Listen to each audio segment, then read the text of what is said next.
going to take you through how to pot up 3 different kinds of cherry tomatoes. I'm growing 2 of the 3 cherry tomatoes because I love them and the flavor is amazing.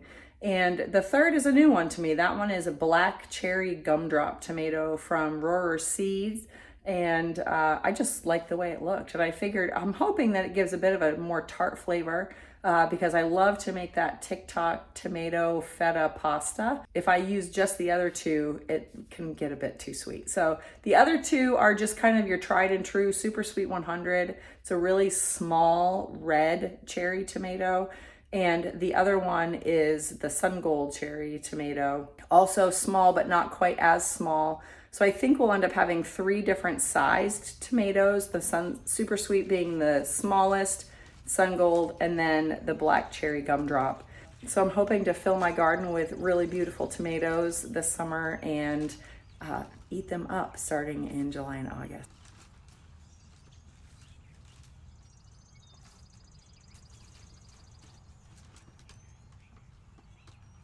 I am keeping some of these for my own garden, and I do have a garden sale. So that will be probably like the first week of May or so. And I mean, it's very low budget. I just have a couple friends that I supply. And what I have found with cherry tomatoes in particular is that you don't need very many of them. I'm going to do 2 of each. 2 black cherry, 2 Sungold, 2 Super Sweet 100. Now, I would like to know, are you Camp Sungold or Camp Super Sweet 100? Because I am Camp Sungold. No, I'm not. I'm Camp Super Sweet 100. And most people that I hear about are Sungold people. I prefer the Super Sweets. I must have a sweet tooth. So all I'm going to do is I'm going to take my potting mix and I'm going to put some just in the bottom. I'm not going to put a lot because you can see these guys are already in a good amount of dirt. I think this is a 3-inch cell.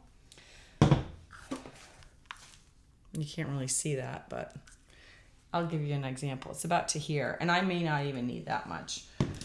So then what I'm going to do is I'm going to take out one of these cells. And the nice thing about these 4 cells from Epic Gardening is they have like a little hole in the bottom, and you just poke that up and it comes right out. Once you start doing a lot, and this is really dry so it's not going well, but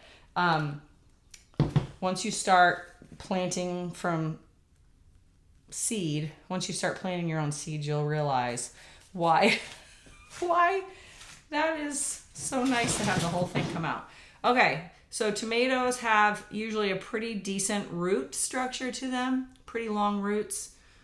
So I'm gently going to tease these apart.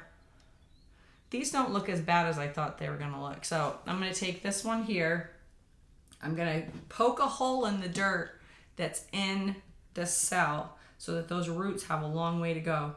Because when you're planting a tomato, when you're potting it up, you want to take some of this stem and bury that. So just to give you a little snapshot of the structure of the plant, they have these leaves here. These are their first leaves, cotyledon leaves or something like that. You don't need those, so we just take those off. Okay, technically they're just taking nutrients from the plant, so we don't need those. And then these are the true leaves here. And then the root structure. You can see these are healthy roots.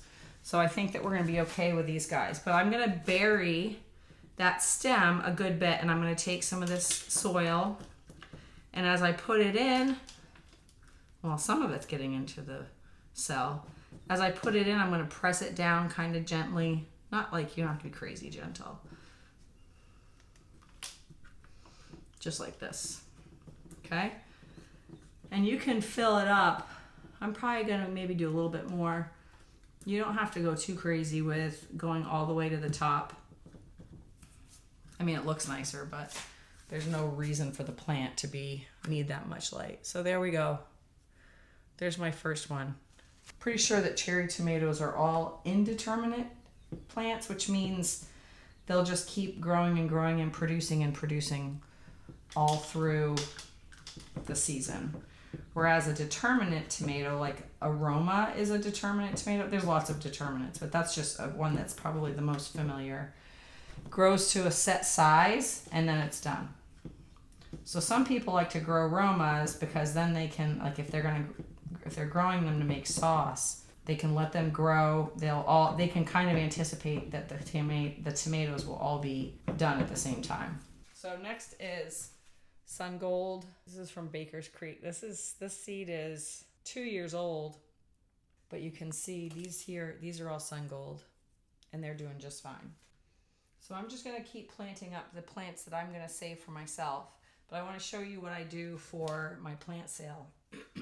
So I have 1, 2, 3, 4 black cherries left. So I'm going to take these solo cups because, again, tomatoes need some room, and once I give them more room, they're going to grow relatively fast.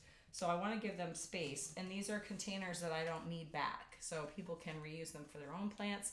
Some people give them back to me, and I reuse them for next season, which is great.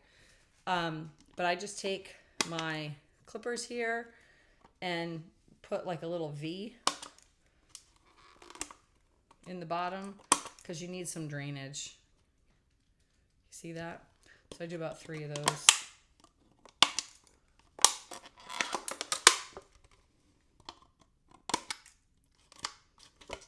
Just started getting over this cold that I've had, and I went to my son's track meet last night and I was sitting outside for 3 hours. Now my allergies are kicking, but it's all good. It was a fun track meet. He did great. He's a hurdler. A hurdler? A runner of hurdles? I don't know. Whatever it is, it scares his mother half to death. But he's tall and slender like Dad. So I would say it looks like a gazelle running over those hurdles. Okay, so here's my tomato. Got one of those leaves in there. I mean, this guy looks pretty pitiful in this great big cup. But like I said, it'll grow pretty quickly. I need to get some more of those hard bottom trays from Epic Gardening because now I'm spoiled, and every time I am using something other than that, I get a little cranky about it. This morning I tried to bring up another flat of seeds in one of those flimsy guys. Nearly caused me to stumble. Not literally, spiritually. There's another one. And then what I'll do is I'll take my Sharpie marker, and I've learned this the hard way. So depending on the cup, you want to find the smooth section. I'm going to write black, cherry, Tom. Black cherry Tom. Because these guys are taller. I don't want to have another thing sticking out of the top of them. It's just easier too. Then I don't waste all my tags because I do reuse them. So just to reiterate some of the most important things about when you're potting up your tomatoes, the first thing is that you want to make sure that the potting soil that you're using goes pretty deep. You want to try and bury as much of the stem as you can. The little hairs on the outside of the stems will become roots, and so that can make the plant more vigorous. The second thing that you want to remember is that you will have to fertilize at some point, and I'll put a link in the description of the fertilizer that I use. And then the third thing that you should remember when you're potting up tomatoes in particular is that they are a sun-loving plant. They are a plant that likes a lot of warmth, so don't put them outside until you've got like 70-degree days and maybe 55-degree nights. I'm putting these right back in my seed starting setup where I have grow lights, and they will continue to enjoy that light until they're ready to go outside. Yeah, if you have any questions down below, let me know. I'm not married to any kind of specific potting mix or anything like that. I do at this stage I like to use organic if I can, because now my plants are pulling up more nutrients because they're trying to grow.